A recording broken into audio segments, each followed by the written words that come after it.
بسم اللہ الرحمن الرحیم۔ السلام علیکم۔ سلطان صلاح الدین ایوبی کے نام سے کون واقف نہیں؟ آپ کا نام بہادری، عزم اور حوصلے کی علامت سمجھا جاتا ہے۔ آپ اسلام کے وہ شیر دل سپاہی ہیں جنہوں نے مسجد اقصیٰ کو نصرانیوں کی قید سے آزاد کرایا۔ ایک بار اور بھی طیبہ سے فلسطین میں آ، راستہ دیکھتی ہے مسجد اقصیٰ تیرا۔ رچرڈ، جسے عیسائی دنیا رچرڈ شیردل کے نام سے پکارتی اور فخر کرتی تھی، اور جسے عیسائیوں نے اپنی افواج کی سربراہی سونپ کر فلسطین کی جنگ میں سلطان صلاح الدین ایوبی کے مقابلے میں لا کھڑا کیا تھا، کی عجیب درخواست اور سلطان صلاح الدین ایوبی کا رد عمل رچرڈ کے قاصد کو حیران کر دینے والا تھا۔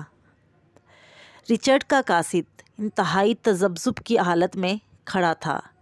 وہ اپنے بادشاہ رچرڈ کی طرف سے ایک ایسا پیغام لے کر سلطان صلاح الدین ایوبی کے سامنے حاضر ہوا تھا جس کے بارے میں اس کا اپنا دل کہہ رہا تھا کہ مسلمانوں کا بادشاہ صلاح الدین ایوبی اس کا مثبت جواب نہ دے سکے گا۔ سلطان صلاح الدین ایوبی نے بادشاہ رچرڈ کا خط پڑھا اور گھبرائے ہوئے قاصد پر ایک نگاہ ڈالی۔ سلطان صلاح الدین ایوبی کی دور اندیش نگاہوں نے قاصد کی ذہنی حالت کو بھانپ لیا، لہٰذا آپ نے مسکراتے ہوئے نرم و خلیق لہجے میں جواب دیا، بادشاہ رچرڈ سے کہہ دیجیے کہ ہمیں ان کی درخواست منظور ہے۔ ہم اپنے فوجی کمانڈروں کو ابھی حکم بھجوا دیتے ہیں، مگر ہمیں یقین ہے کہ 7 روز تک مکمل جنگ بندی کے عارضی معاہدے پر خود شاہ رچرڈ اور ان کی افواج بھی پوری طرح عمل کریں گی۔ صلیبی افواج کی طرف سے اگر کسی قسم کی کوئی چھیڑ خانی ہوئی تو ہم یہ درخواست رد کر دیں گے۔ سلطان صلاح الدین ایوبی نے قاصد پر ایک بھرپور نظر ڈالتے ہوئے کہا، ہماری طرف سے شاہ رچرڈ کو مبارکباد بھی پیش کر دیں کہ وہ ایک اہم فریضے سے سبکدوش ہونے جا رہے ہیں۔ سلطان صلاح الدین ایوبی کے انداز سے قاصد کے چہرے کا اضطراب دور ہو چکا تھا۔ وہ سوچ بھی نہیں سکتا تھا کہ مسلمانوں کا سلطان اتنا فیاض بھی ہوگا۔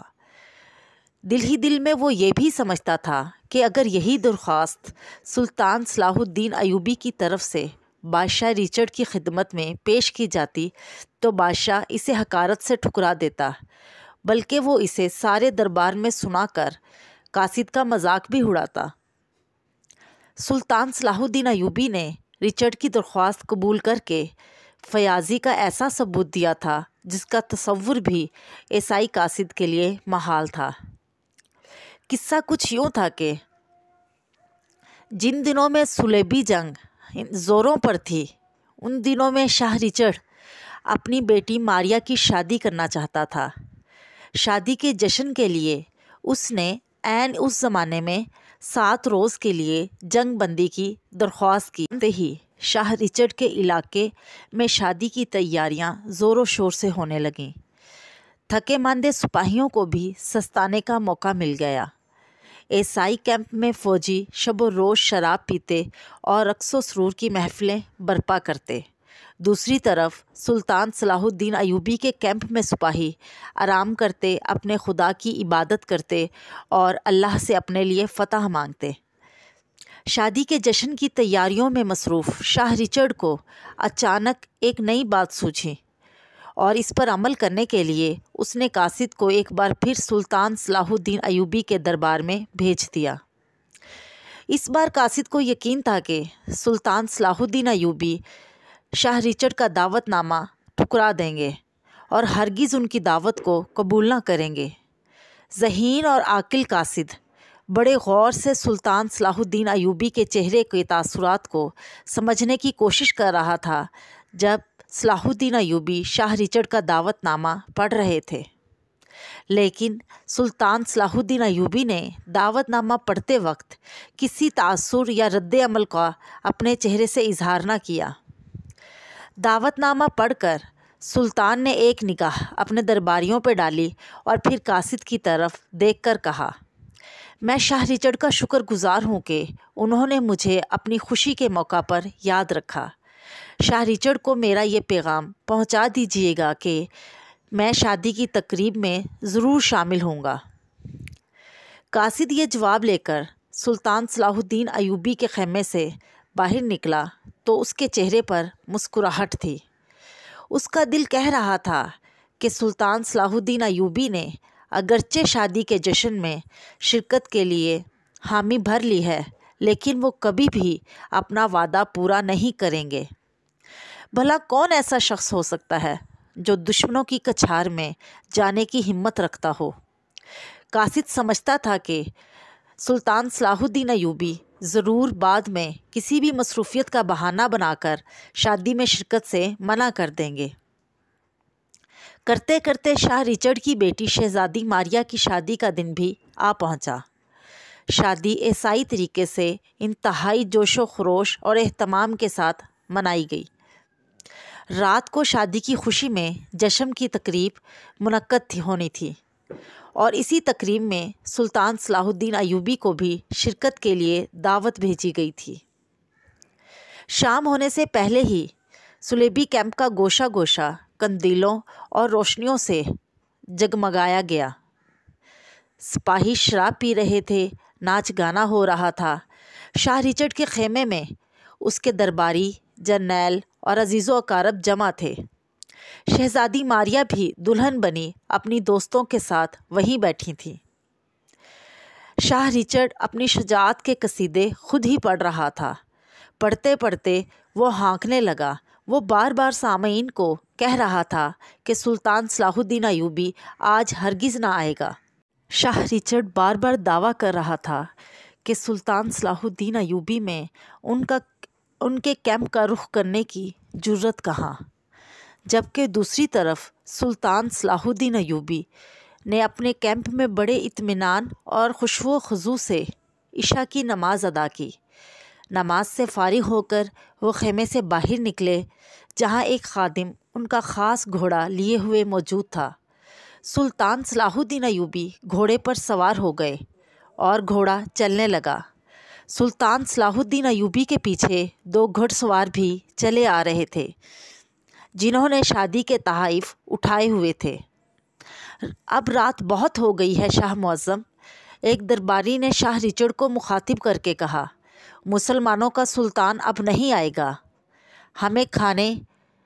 شاہ رچرڈ نے اس کی بات درمیان میں کاٹ دی اور کہا، مجھے پہلے ہی معلوم تھا کہ وہ نہیں آئے گا۔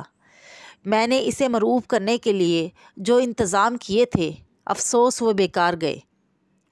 عین اسی لمحے حاجب نے اعلان کیا، مسلمانوں کے سلطان صلاح الدین ایوبی تشریف لا رہے ہیں۔ حیرت اور استعجاب سے شاہ رچرڈ اور اس کے درباریوں کے منہ کھلے کے کھلے رہ گئے۔ شاہ رچرڈ اپنی حیرت اور بوکھلاہٹ پر قابو پانے کی کوشش کرتے ہوئے باہر کی طرف لپکا۔ تھوڑی دیر بعد سلطان صلاح الدین ایوبی اپنے 2 خدمتگاروں کے ساتھ خیمے میں داخل ہوئے۔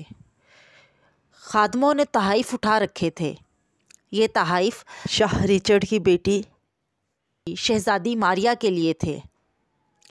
تحائف وہاں رکھ کر دونوں خادم خیمے سے باہر چلے گئے۔ شاہ رچرڈ کا وہ خیمہ جو اس نے اس تقریب کے لیے خاص طور پر سجایا سنوارا تھا اور جس سے شاہ رچرڈ کی شان و شوکت کا بخوبی اظہار ہوتا تھا، سلطان صلاح الدین ایوبی نے اسے ایک نظر دیکھا، اس کو اس میں کچھ بھی دلچسپی کے قابل نہ لگا۔ عیسائی سردار، جرنیل اور اکابرین حیرت سے اس شخص کو دیکھ رہے تھے جس کے خلاف وہ لڑ رہے تھے، اور وہ کمال بے نیازی سے اکیلا ان کے درمیان بیٹھا تھا۔ اس بہادر شخص کے چہرے پر کسی قسم کا کوئی خوف اور خطرے کا احساس تک نہ تھا۔ سلطان صلاح الدین ایوبی کی یہ بے نیازی شاہ رچرڈ کو کھٹکنے لگی۔ اس نے سلطان صلاح الدین ایوبی سے کہا، آپ کے جنگ سے دستبردار ہونے کا وقت آ گیا ہے۔ مگر کیوں؟ سلطان صلاح الدین ایوبی نے سادگی سے پوچھا۔ وہ اس لیے کہ یروشلم پر عیسائیوں کا حق ہے، یہ ہمارا مقدس مقام ہے۔ پھر ساری دنیا کے عیسائی یروشلم کے لیے سر دھڑ کی بازی لگائے ہوئے ہیں، وہ کبھی بھی اس سے دستبردار نہیں ہوں گے، اس لیے آپ کبھی بھی نہیں جیت سکتے۔ آپ بلا وجہ مسلمان سپاہیوں کی موت کا سبب مت بنے۔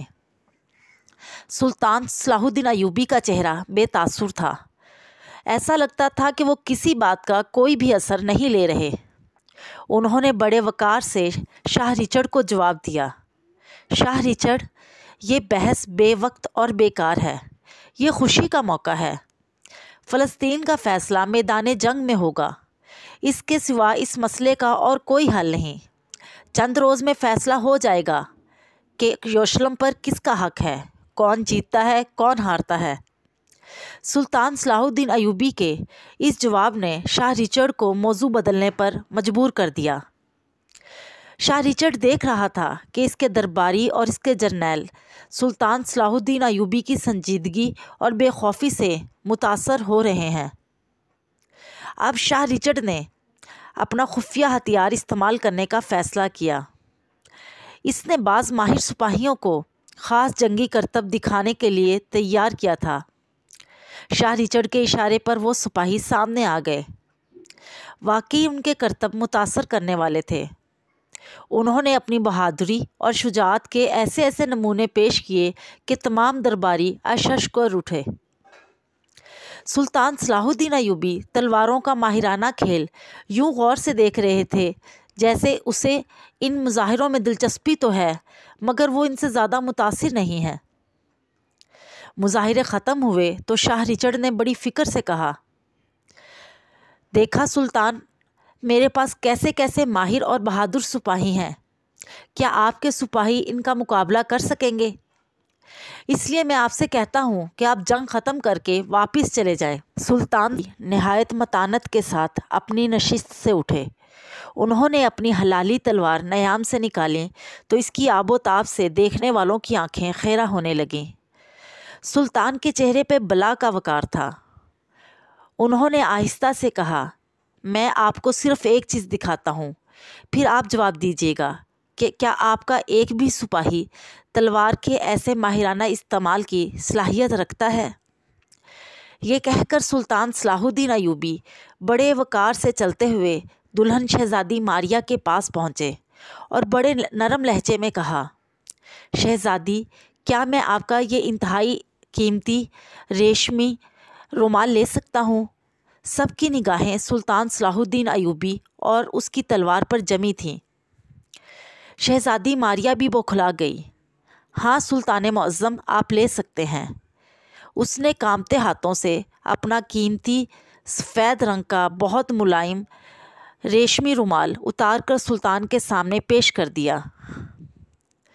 سلطان نے شکریہ ادا کرتے ہوئے وہ رومال لے لیا، شاہ رچرڈ پر ایک نگاہ ڈالی اور پھر وہاں موجود تمام جنرلوں درباریوں کو وقار بھرے انداز میں دیکھا اور وہ نازک سا رومال ہوا میں اچھال دیا۔ اس سے پہلے کہ وہ رومال زمین پر آتا، سلطان نے لپک کر اس پر اپنی تلوار سے وار کیا اور وہ دو ٹکڑے ہو گیا۔ سلطان صلاح الدین ایوبی نے اپنی تلوار نیام میں ڈالتے ہوئے کہا، کیا شاہ رچرڈ، آپ خود یا آپ کی فوج میں سے کوئی اتنا ماہر تیغ زن ہے جس کی تلوار ایسے نرم اور مہین رومال کو کاٹ سکے؟ کوئی ہے تو اسے کہیے کہ آئے اور اس کا ثبوت پیش کرے۔ پورے دربار پر سناٹا چھا گیا۔ کوئی ایسا نہ تھا جس کی تلوار کی دھار اتنی تیز ہو اور کوئی ایسا نہ تھا جو سلطان صلاح الدین ایوبی جیسی مہارت رکھتا ہو۔ سلطان صلاح الدین ایوبی متانت اور وقار سے کھڑے رہے۔ پھر جب کوئی آگے نہ آیا تو انہوں نے جانے کی اجازت چاہی اور اعتماد کے ساتھ قدم اٹھاتے ہوئے اکیلے ہی خیمے سے باہر نکل گئے۔ جزاک اللہ۔